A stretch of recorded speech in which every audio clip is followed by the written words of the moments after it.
6 হয়ে গেছে, 6 আছে।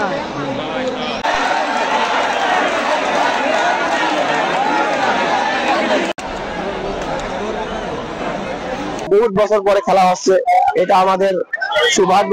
এতগুলি লোক, এতগুলি মুখ একসাথে হয়েছে, মাদক থেকে দূরে আছে, গেম মানে বিভিন্ন খারাপ দিক থেকে ভালো আছে, এটা বিষয়।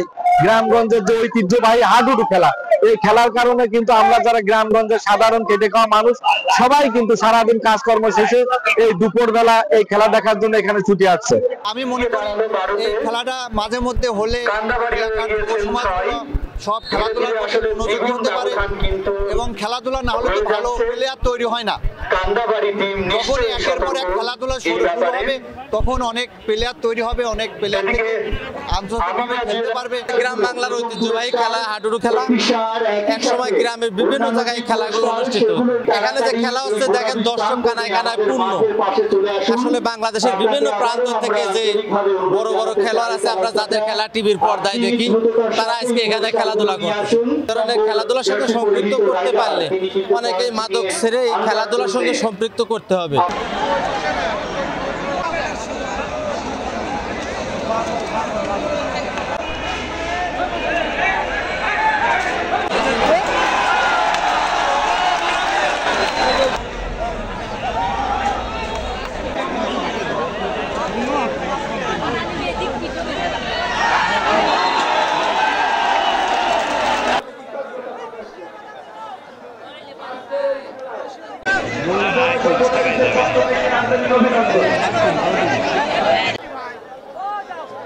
হাডুডু, ক্রিকেট, ফুটবল, গাদন, যেই খেলাগুলো আছে আমাদের গ্রামগঞ্জে যে খেলাগুলো ছিল আসলে বিলীন হয়ে গেছে।